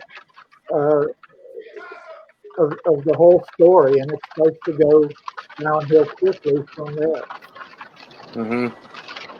So one thing I thought about earlier, and this is for Russ or Gary, what's one aspect of the film over the last 52 years that you feel doesn't get talked about enough, or a topic that doesn't get talked about at all that you've always wanted to share with people? Wow, Gary, why don't you take that? No, I think we lost Gary. And Gary just dropped out too. And just so everybody knows, this is Jack Russo on fire. And while that's insane enough that he lit himself on, allowed himself to be lit on fire. If you look at some of those shots, I mean, those are just extras. Some of the other people involved with the production, Jack Givens. is one of the ghouls who is right there when the flames go up. I mean, it's like these people really did get into their part and did not worry about their safety. I mean, the flames are literally inches away from him as it goes up there. So, You want to ask the Hey, question? Eric, I just wanted to ask a question. I'm sitting in my truck in a rainstorm here, which is pretty loud. Is it? Is it? Can't hear it. No. You Oh, can't you're hear fine. it? No, we can hear you fine. Excellent. Okay. Thank right. you. Why don't you ask? Are there ghouls trying to get in the truck? That's what I want to know. They could be. They could be. His jacket's caught. Okay, his jacket's caught. And here's Bill Heinzman getting himself set on fire because I guess he was jealous that he wasn't going to allow Russo to have all the fun and all the flames. There's a Rudy Richie hanging onto a speeding truck as it speeds away. Bill Mogush, Rudy Richie. Lee Hartman. Yeah. Something that's Gene come up. Wilkerson. Something that's Gary, while you were off for a little bit, Matt, why don't you ask the question again, because it's a toughie and maybe Gary can answer it. Okay. So, Gary, I had asked, over the last 52 years, is there a topic or an aspect of this movie that you feel has not been talked about, or something that you felt needs to be talked about that we haven't discussed over the last 5 decades? I really don't think so, Matt. To be very honest, it is really coming down right now. I can hear it a little bit now. Yeah, I heard it a little bit. It's kind of distracting. Matt, I concur. There is absolutely nothing that I can think of that somebody hasn't asked at some point. Really, I've got one. I still don't know how they did that shot. To me, I still don't think that looks like the truck just being pulled away while it's on fire. I think one of you lunatics got in the truck and drove it while it was on fire. That truck was being towed. Okay. Well, it was a very convincing tow. And we did have the Evans City Volunteer Fire Department there that night that we blew up the truck. How many people is that? 2? Well, it was probably. No, it was probably more like 50. I'll tell you what, we purposely didn't shoot that shot until about 3 o'clock in the morning, thinking that people would be discouraged and they would go home. And the place was littered with lawn chairs. People wanted to see the truck blow up. They wanted to see the truck blow up. And they got a chance to see it. There were, that was probably the most spectators that we had at for any part of the shooting. As well as the nude ghoul. Filming the nude ghoul, right? Maybe this is a new question. On a podcast a few years ago, Richard France, who was in a couple of George's later films, claims that he was a zombie in Night of the Living Dead, but no one can confirm that he was actually on set. Do any of you remember Richard France being around? I do remember Richard. I know Richard, and he was not in Night of the Living Dead. Interesting. Let's see. Well, Richard and I have talked about it because I can't place him anywhere in the movie, even in a still. But the scene that he said he would have been in, it's possible. There's not a lot of stills from that, so it's possible he was just there for a few hours, and the footage wasn't used. Now, he said Jack Razzo was his neighbor, and that was the gentleman or his wife those were his new neighbors when he moved in, and they said, hey, come on out, and they were going up to this up to Evans City and filming this movie. Mm-hmm. And as he related, when you moved into a new place, the neighbors usually brought you a casserole, and he just figured, hey, I guess in Pittsburgh they ask you to be in movies instead. The scenes that Jack Rozzo was in, I don't remember that Glenda Rozzo was in, and I don't think she was a ghoul. Jack Rozzo was, and it's where the ghouls are approaching the back door. Right. But Bill. But the same group of ghouls was earlier in this scene. If you notice, the ghouls eating the, chomping on the remains here are all different from the ghouls that actually surrounded Ben at the pickup truck. So that shot or sequence was shot at a different time. And if you watch, Jack Rozzo, I believe, is in there. The guy with the bathrobe is, roaming around in the background of those scenes. So it could have just been something as simple as that. In my bathrobe, I contributed my. That was your bathrobe. See, now I just learned something new. So it was Russ's bathrobe. And that's a question that had never ever come up. Whose bathrobe? Whose bathrobe? Well, we could have said about what's his name, John Simpson. Whose diaper was he wearing? Because these were boxer shorts. He's just sitting there in boxer shorts. I hope those were his. I assume that they were. They were. And that was the night that Roger McGovern and Dave Barber, a lot of our advertising pals were in. The Richard France sequence that he described, that was the night that Bill Birchinall and his roommate were ghouls. But Richard France, I have absolutely no, and I know that he's got that distinct look about him, and he had it then with the beard and all. Mm-hmm. He maybe did not have the beard at that time. That was the other thing he said. But if you notice the scene, where they're eating the remains of Tom and Judy, and you were saying like that's the night that Roger McGovern was there. Right. You notice the makeup is more. That's when Carl and Marilyn got better at what they were doing, and the makeup has more. Gashes on people's faces and stuff like that. Whereas some of the earlier scenes, with the back door, the shirtless zombie who I think is, or shirtless ghoul, who I believe is also the guy that gets he's repurposed as the second tire iron ghoul, gets pounded on by Ben. You can see the makeup is a lot more simplistic with just the dark circles and the gray.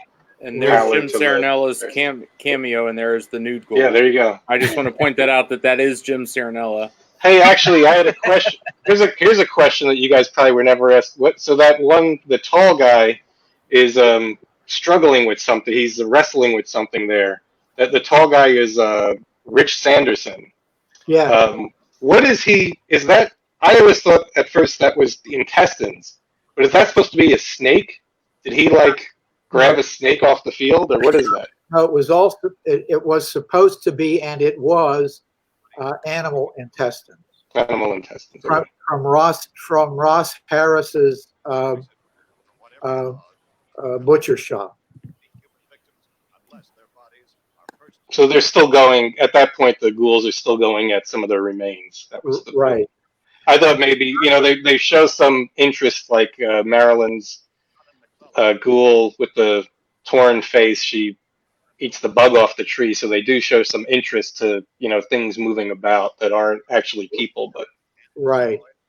And the shirtless guy who is in that scene where Rozzo is, that was Bill Birchinall's roommate, and I cannot for the life of me remember his name. No, I can't either. One question I've always had is these scenes were shot during the daylight. How does that work out with the the timeline of Night of the Living Dead. Was this supposed to be the day before, earlier in the day before? Earlier. Oh, I could answer this question. Yeah. In fact, some wise guys stood up. You At, could answer all the questions, for Christ's sake. Yeah, but this was at the it wasn't at MoMA. What was the what's the film forum screening? I forget what that was for. Was that for the that was for the Criterion premiere. Right. So the Criterion premiere of, you know, the Right. Janus Films premiere of Night of the Living Dead, outside of the Museum of Modern Art. So some wise guy stood up and said, "Hey, how come the news is, you know, there's a mistake. Why is the news during the day and these people are sitting in this house watching it on TV in the dead of night?" And it's because, you idiot, this was all done on film. They would have to, the guy's got, you see him, the little 16 millimeter field camera, and he's got to film this and shoot the sound, you know, or record the sound at the same time. And then these guys would normally truck this back to the lab, and it would have to be ready for that night. Only one problem. There was no video. It seems like this footage is taken within hours of them approaching the house. Otherwise, we would assume that Chilly Billy has been with them for 24 hours. Yeah, well, we have another. You're bringing up a different problem. If you notice, they're at the same bridge just before the sheriff says, "Hey, there's a house over there. I want to go check out." So it's not only that Chilly Billy's been with them for 24 hours. The sheriff hasn't moved about 20 feet in 24 hours. He's supposed to be. I want you guys to know that you are turning this something for me very painful. It's like on aluminum foil. See, this is why I don't like Mystery Science Theater 3000, because, you know, I can make up my own. So I don't need these other bozos to, you know, make up. Look, I like pointing out those things, not to make fun of, but to figure out how it was done, and that it just adds that extra perspective for me. Are we supposed to assume that Bill Cardell has been with them for 24 hours roughly? Well, he's been following them, I guess, and he wants to meet up with the National Guard. I mean, he mentions that a few times. So yeah, so I would assume that someone is running the film back, and then someone's bringing other film to him, and Bill's staying out in the field. That's exactly right. In fact, Steve Hutsko, when I interviewed him, he mentioned that that George. Here's a good point on how the movie was made. George said to them, Steve remembers George saying, "What do you guys do when you're on this kind of like location shoot?" He's like, "What would you say?" And he said, "Well, you're on something like this where you're out there for the whole day. You would call the office. So the scene that's coming up with Bill and his cameraman Steve talking to the sheriff, that's what Steve Hutsko says. Hey, I'm going to call into the office." So you get the sense these guys were like roving reporters and just kind of following the story. And yeah, probably supplies are being run out to them, or they had a whole station wagon there. You saw the TV-11 station wagon. Maybe they were stocked with tons of film. So, for all we know. Another interesting, we were talking about this the other day in the in the one of the forums, is that you really don't get a sense. You don't get a sense of it in the film, but the posse is actually huge, and it's actually to the point that there's several posses.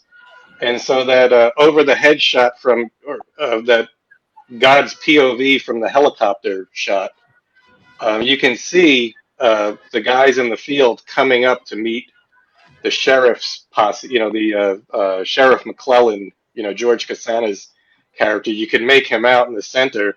These two posses are kind of like coming together, and then you have the other guys that are coming down the street. So there's actually, it's just more of the irony of the film. All this bad stuff is happening in this house. You're following the story of what's going on in this house.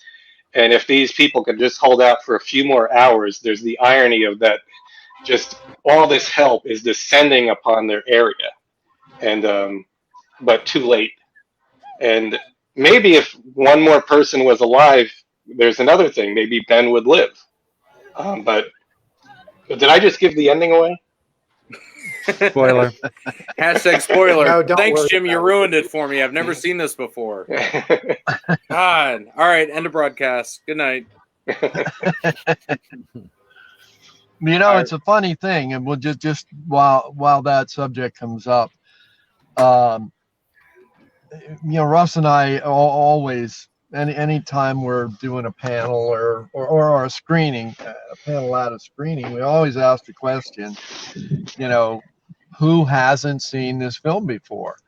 And it is amazing how many people haven't seen the film, and this may not be that being their first time, which is a really encouraging kind of thing, or not an encouraging kind of thing. It's just another add-on to this 52-year-old, 53-year-old almost now nonstop people wanting this film. You know, when you have like a 20% of the audience raise their hand that they'd never seen the film before, it seems astounding to me. So next time you ask that question and you say, how many people here have never seen this before? When they raise their hand, say, keep your hand in the air if this is your first date with the person you came here with. And that'll be a great indicator of how the night is going to go. And here's Russ with Bill Birchnall right behind him. And actually, Richard is right there. Richard Richie's back again. Yep. He's put he's wearing a vest, and he's put some like grayish. He's made his hair look gray, I guess, to hide that he was also the ghoul at the window. Right. And here's Bill, and this was shot before he was the cemetery ghoul because his hair is the crew cut. But I want to talk about the scene with Karen killing Helen. I still hold that that's like it's at the perfect. It's always compared to Psycho. When I was a kid, those were the two movies, Night of the Living Dead and Psycho. And I think a lot of those people, as Gary's talking about, as the film reaches a greater audience because of the relationship with the Museum of Modern Art or Film Foundation, they bring it to festivals where, it's not going to be horror fans. It's going to be people who have just heard the title. Even back then, the early 70s, before there was anything of a zombie, there was no zombie genre. There was no Dawn of the Dead. There was really nothing to compare this to. It was just that title, Night of the Living Dead, and people talked about it in the magazines and the few ways that you had getting news about horror films, just as at the same level as Psycho, as this Hitchcock film, and of course the Hitchcock film has the famous shower sequence that Hitchcock spent a week to do something like 45 seconds of film, and then and it's at a different point in the film as well. It's very early on. Maybe the first third, the lead actress is killed, and that's the big shock. But the scene with Karen killing Helen is just that. To me, that's the pinnacle of just the movie has gone straight to hell, and you can't get any worse. And it's at the most perfect point. Yeah. And so it just has such an impact. And if you watched these films as a kid, any other film would have stopped just before the blade was going to come down. They would have cut to something else. And here you saw just kept going. I'm sorry, what was that? That was all George. Every bit of that was George. I don't know how else to say it. There was no committee. He would get in the editing room and he would work on it, and he would show the rest of us whenever he had something that he wanted to show. That was pure Romero. All of that pacing. Do you think again, kind of like my theory or my viewpoint on the film, you have only so much to work with, and you know that this character is going to die, and you have to show it in a or at least George felt he had to show it in the most brutal way possible.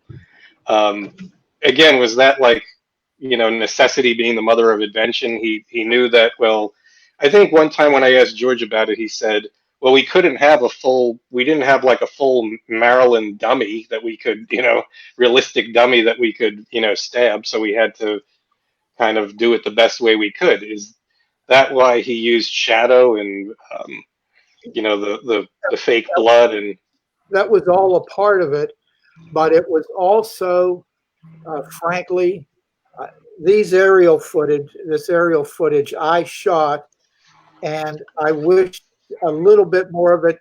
When you talked about the size of the posse, it was really quite large. Like if you notice right here, again, we're just seeing like, bits and pieces, but when this posse, when the helicopter lands here, look at the one guy in the distance that's waving everybody on. He's got the guy right kind of like a little bit off center. That shot that you did from the helicopter had those two posses coming together. So it's really, again, it's setting up. It doesn't come across in the film as much as that the posse is just huge, but it's actually several posses converging on this point where just all this horrific stuff has happened. And it just adds that really cool extra layer of irony there. That if they could have held out a little bit longer, or, again, maybe 2 or 3 of them could have held out a little bit longer, than maybe when the posse kind of charges through, they wouldn't have killed this one guy. I remember it being put forth in a very early article that the Ben that goes into the cellar is not the same guy that comes out. He's kind of like gone into the depths of himself. Exactly. Yeah. And here's another great point. Maybe you guys have some comment about this, but just this whole thing of the posse just charging through, with the dogs and all this stuff. And it seems to be that George is saying, well, here comes the real monsters, that are almost impossible to defeat. What do you think the point was in that way of showing the posse? Gary, you want to talk about that? No, I don't. I really don't have a viewpoint on that. It was the gestalt of we had a day, an afternoon of police with canine dogs, and shoot a bunch of footage, and then George would digest that, and he was a master of that the pacing and the tempo of all of that was purely his editorial instincts. To jump back for a second to about the stabbing of Maryland, we decided that since we didn't have studio constraints, that we would push the envelope a little bit. And if what's the worst thing that could happen to us? Somebody would smack our hands and not distribute our film. It was definitely pushing the envelope. And for anybody who doesn't know, the rating code went into effect in November of 1968. This film was released 1 month before the MPAA rating code went into effect. So we were not encumbered by rating code. Had it come out a month later, it would have probably gotten an X. Well, guys, before we're approaching the end here, I did want to give everyone a chance to speak on Richard Richie for a moment, if you wanted to take some time to do that.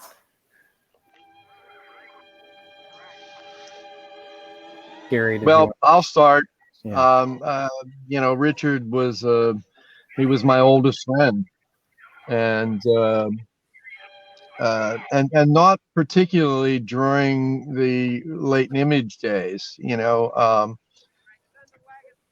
Richard was in and out. And yes, I got to know him and like him and all that sort of stuff back then. But we developed a relationship actually, after he moved out of Pittsburgh and went to New York to work at a company called Y&R, Young and Rubicam advertising agency. He had been working in Pittsburgh at Ketchum, McLeod and Grove, and then he got an opportunity to bump up, and that's really when I met him. I really met Richard in New York City, because I went to New York a couple of times, and he was kind enough to let me stay at his apartment. But there's not enough time to really describe Richard or my care for him, my utter admiration. Richard was a really smart dude. He was, sailed through the Navy, got to be an officer, all that sort of stuff, because he was smart, and a heavy inspiration to George and to the whole group to make something happen. And who knows, without Richard, maybe it would have never happened. If it would have fragmented or gone off a different way. Russ could talk more directly about that, because I was just a kid at the time, and I was just getting to hang around, and I kept very quiet and listened a lot. But anyway, Richard, he was just a very special individual, and I'll miss him dearly. But by the same token, I don't know of anyone, including George, although, my situation with George, I hadn't really been in touch with George for decades, and I had been in touch with Richard, but in many ways he was more influential to me, and had gave me more insights to many, many various different things, some of them pretty crazy. But that was his charm. He didn't care. He was the Rev, and it didn't matter. He wasn't going to become a different person because he felt he had to prove himself to an audience or whatever.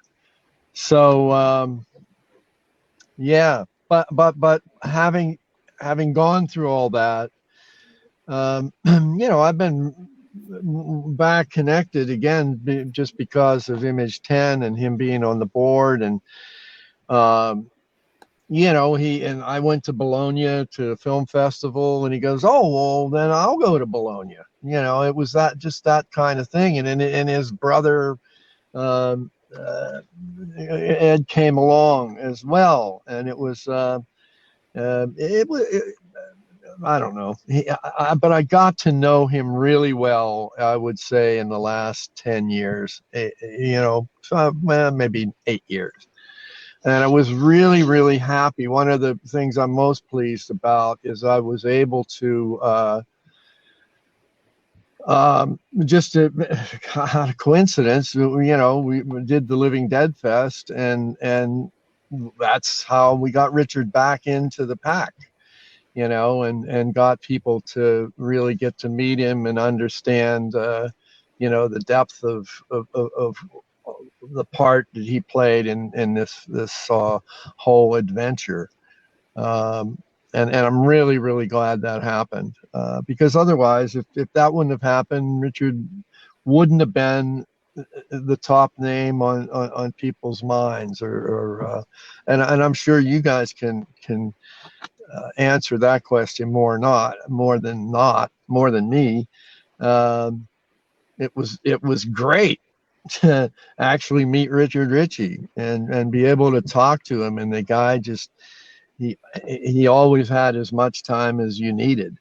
There was never a situation where he cut you short or you felt that you were being rushed or anything. He was just a genuinely human, dearest, sweetest, most gentle man, and it's not too far that he and George while they were totally different people, had that core, had that same heart. And so anyway, I miss him dearly and already, but he's left us with a lot. He's left us left me with a lot to remember. So it's not as bad. I'm just pissed at him that he went without telling me. But on a brighter note, I just wanted to say something about George too, since this is really his special time and occasion. And I don't know, I was just in awe of him, because he just had so many answers, and I didn't even know what the questions were, but he was obviously a very well studied film buff. And he did draw from that, and he learned from that. Not that he copied it or anything else, he learned from it. And so even though he never had any sort of classical training in being a cameraman or a director or an editor, he had the intuitiveness, and he had the drive and the sense to and something to refer back to, of how somebody handled something. I always considered George. I thought George's best, and this was mostly around Night of Living Dead time and the work that we did with him, other than Night of Living Dead, but. I could not believe how good an editor he was. I mean, he was a far better editor than most anything. But then you stop and you look at this film like we did, frame by frame by frame by frame. And he was also a great artist. The composition in that film was added so much to the drama and to what Jim was talking about, the tension. And no matter what his resources were, he was able to do exactly that. He was able to pull those images together and make them work and use sound. My God, the man was just so brilliant with using sound. And the absolutely, we can all talk about various aspects of the production being barbaric, but the way George Romero edited that film was utterly barbaric. And I mean, you have a film that's 90% dialogue, and you never see it you're never cutting it at actual speed. It's like always going to be a frame too fast or 2 frames too slow, or, no matter how controlled your arms are at turn and rewind handles, and he edited it that way all the way through Dawn of the Dead, until, as Mike Gornick said, so this 2.5 hour movie, he's doing as you would normally do a commercial, and right. On equipment that's good for commercials. And as Mike Gornick said, eventually the insurance company, it was barbaric for commercials. No, seriously, right. There was not an editor that I have ever known. Of all the editors I ever knew, right. No one edited on a movie scope and sound reader. Right. It just was unheard of. So, as Mike Gornick said, they eventually the insurance company forced him to. They said, we're just not going to insure this anymore because it's too dangerous the way that you're editing on this equipment. It's too dangerous to put the 35 millimeter film through the process to do a 16 millimeter reduction print. Something is going to be damaged. So he was eventually forced to, move on to different equipment. I want to chime in about Richard. Richard was a very, very kind and generous person. When Latent Image Business would call us to New York, Richard would not only make space for you at his apartment. He had a brownstone on 33rd 33rd or 34th Street, he would move out for the time you were there. Literally, he would move out, generally with a lady friend of his, but he would move out and give you his apartment for 2 days, 3 days, a week, whatever it took. And during that time, he would make sure that you had everything that you needed. He was also very, very unique and dramatic. If Richard had been in Hollywood in the heyday of film noir, he would have been a movie star. He had this unique ability. He would dramatically smoke cigarettes, generally with a beer bottle someplace in front of him, and he would have pre-gauged how he would take a puff on a cigarette, and at the appropriate time, without breaking eye contact with you, he would reach over and flick the ashes into the narrow bottle of beer bottle, empty beer bottle, and then resume, without breaking eye contact, resume smoking. And you had to listen to what he was saying because it was presented on such a dramatic platter. I have a quick. Oh, I'm sorry, Russ. But he was a kind and generous guy, always, and highly, highly creative.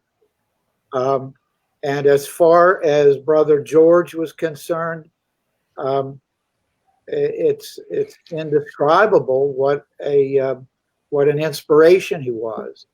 And it's hard to find the words to come up with the right kind of congratulations for him. He was just this gentle, sweet, big, loving person who, once you were his friend, that was it. You were buddies forever. And we were friends for almost 60 years. And there is not a day that goes by that I don't think about him.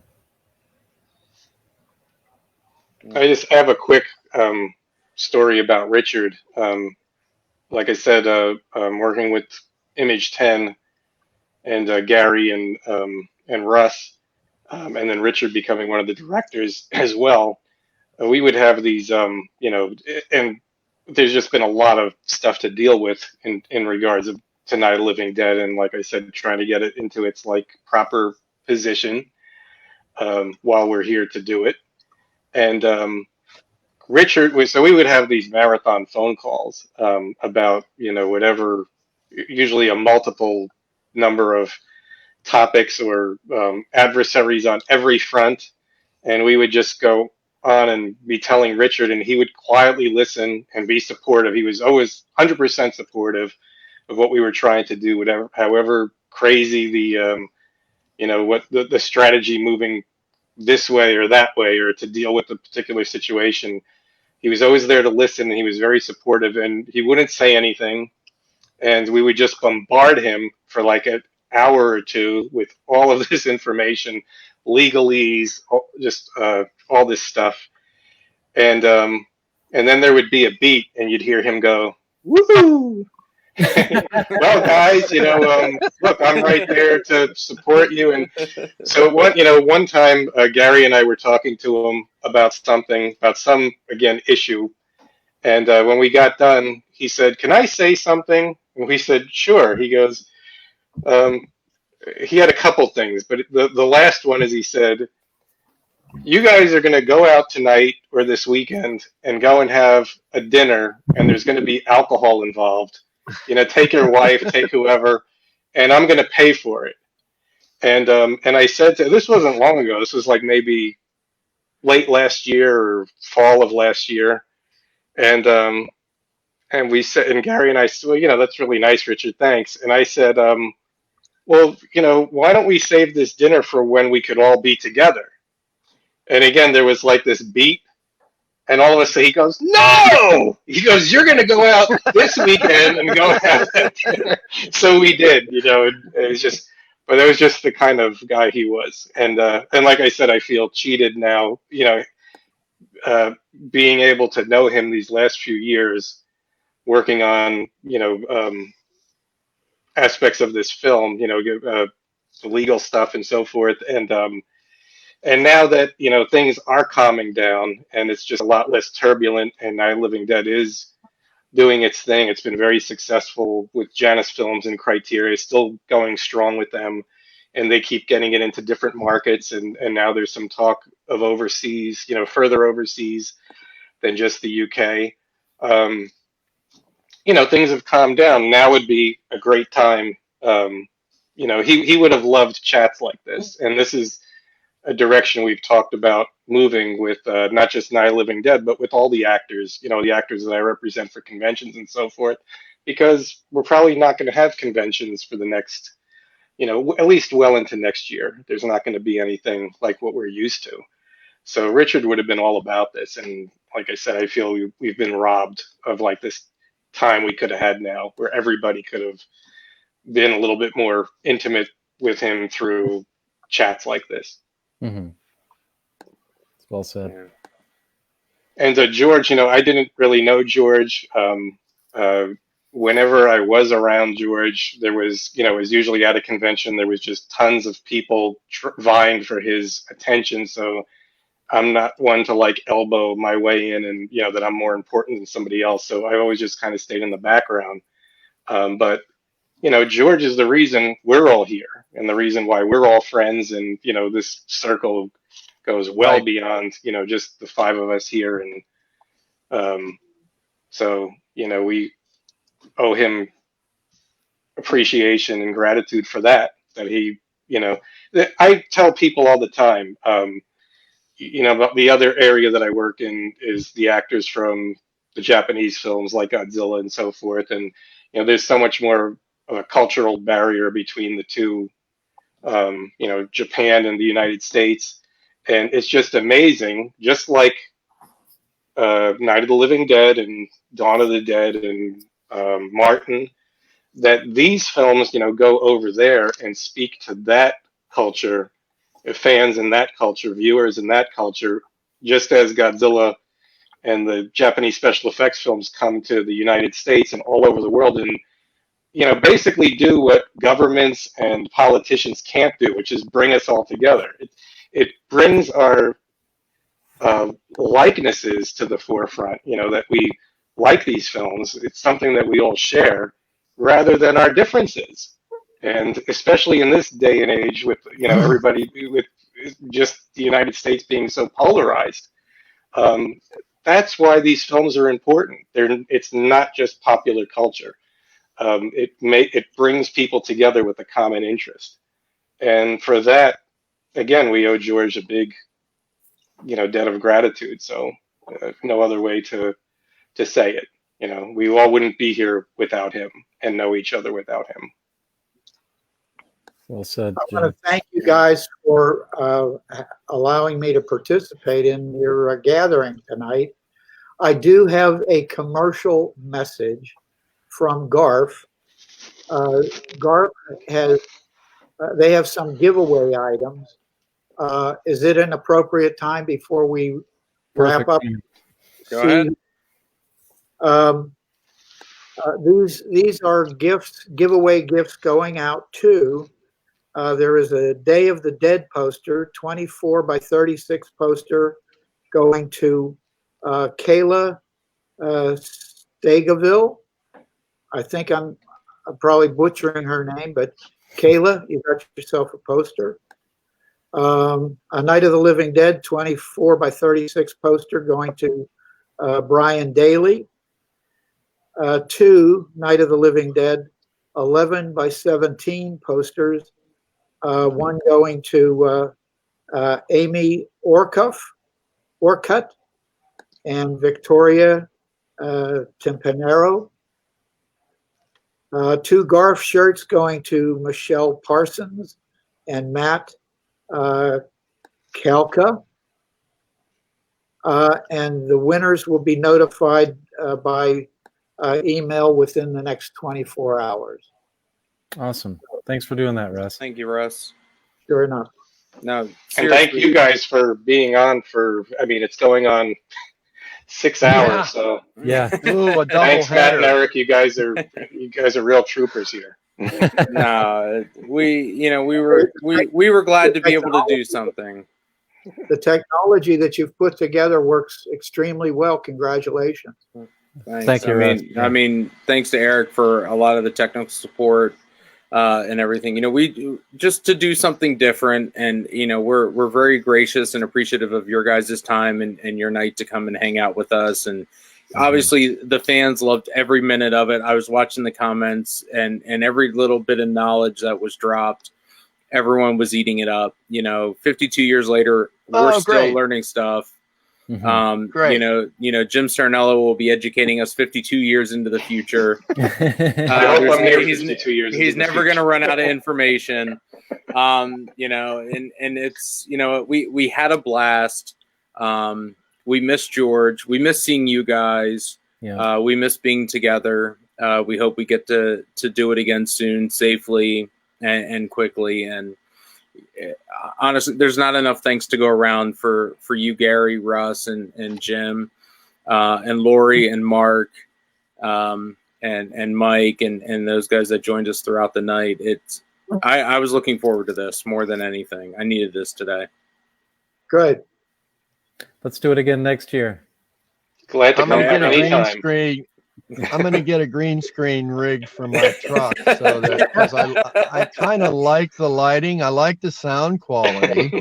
I might have to get a cover put over it to protect it from rain. But if you couldn't hear it, that's really great. I could not believe it. I've fiddled around all day getting my whole green screen set up, and everything was done.